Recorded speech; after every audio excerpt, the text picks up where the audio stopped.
Oh, magandang umaga mga kamatanda. Ito na naman po tayo maghahakot ng panambak para nakahanda at pag tag-ulan na ay hindi tayo babahain. Ito po, naghahakot ako ng mga panambak.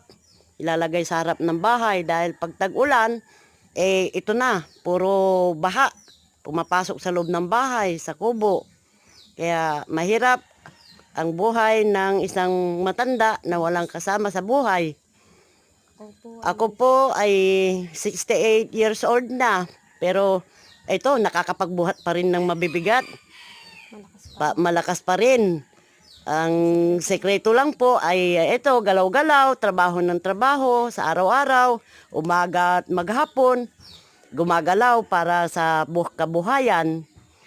Maraming salamat at ay subscribe na lang po. Salamat po.